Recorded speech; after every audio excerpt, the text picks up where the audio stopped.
You deserve our praise and our glory. We love you. Thank you, Jesus.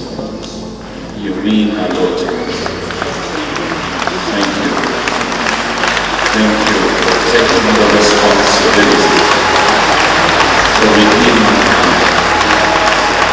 In Jesus' name. Come on, go ahead and put your hands and worship Him.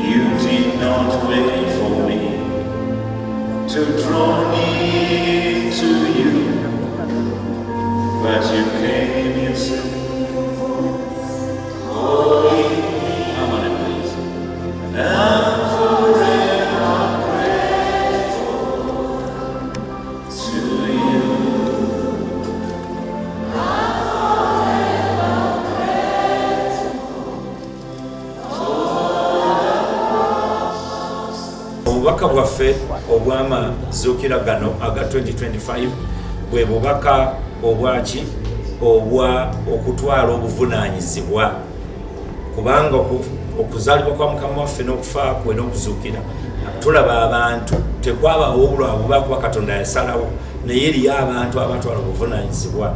Era tubalaba Mariya yatwala obuvunaanyizibwa, Yusufu, abagezigezi batwala obuvunaanyizibwa ne bajja ne bayamba. Era tulaba Nikodemu yajja n'atwala omulambo gwa Yesu ne Yusufu eri Mathaya ne basima n'entaana yo banaamuziika.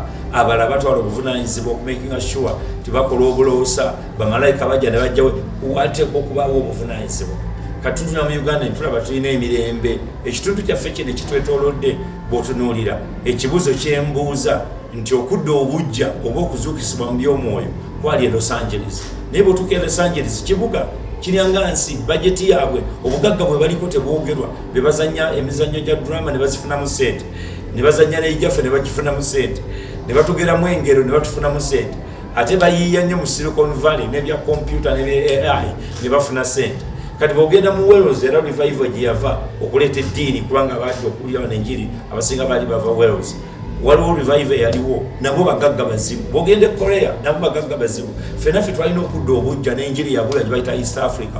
Yali wano mu East Africa atandikira Congo Boga negende Gahini e Rwanda nejja wano e Namutamba. Naye ffe lwaki ffe tulina confusion mu region? Ne bwe twogererawo n'abantu balwana, abantu bafa enjala. Lwaki tukyalina ebizibu e Sudan, e Congo? Lwaki nga tetwayita mu kudda obujja okupya?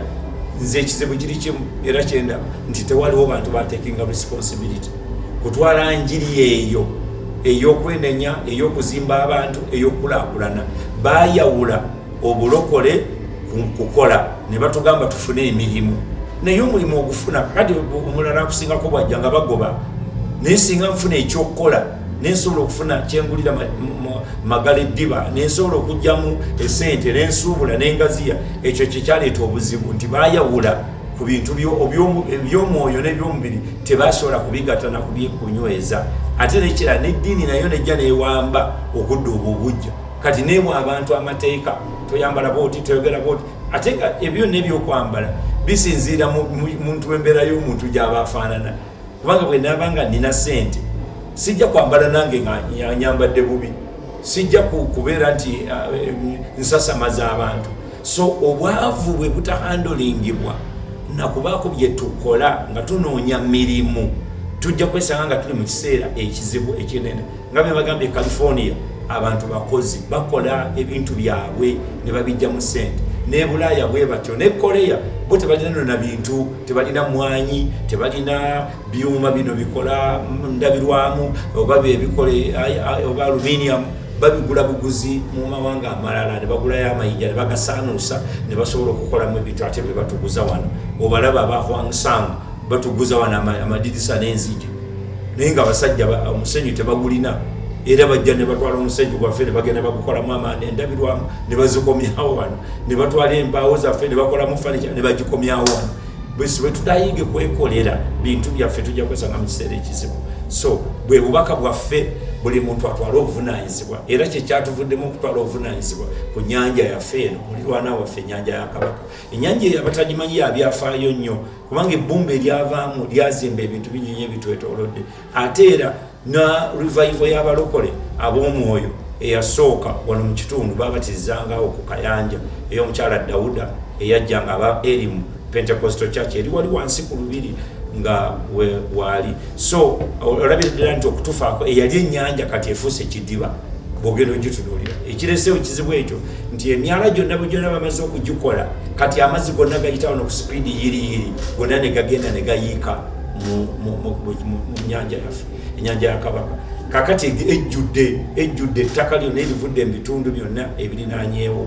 Kati kyetusazeewo kwe kusooka okukola ekidiba ekisooka ekinene amazzi gano gonna mwe gajja okusooka okutuukira oba gaze na ttaka oba bucupa oba biki we gajja okusobola okutuuka.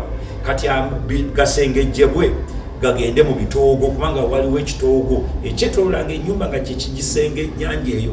Kakati bwe ganaava omwo ge gaba gayingira gokka. Twagala kwebaza nti Katikkiro namukubira essimu nenjogera naye nampa Minisita Anthony Wamala era minisita oyo twogedde naye yajja wano ne twogera ne ttiimu ye yonna era plan tugirina tugenda kuba n'olukuŋŋaana olunene ennyo ne ba stakeholder bwekikwatako abeetoolodde ennyanja eyo bonna n'aba KCCA kubanga ekibuga Kampala kifugibwa aba KCCA era nabo tuli nabo engineer Semogerere tubadde yajjako na wano natusobola okutula ku nsonga eyo. Tugenda kubeera mu lukuŋŋaana olwo lujja kubeeramu bannaffe aba St. Lawrence abafa abawano aba Popopo n'abalala bekikwatako kubanga bonna bakwata ku nnyanja eyo.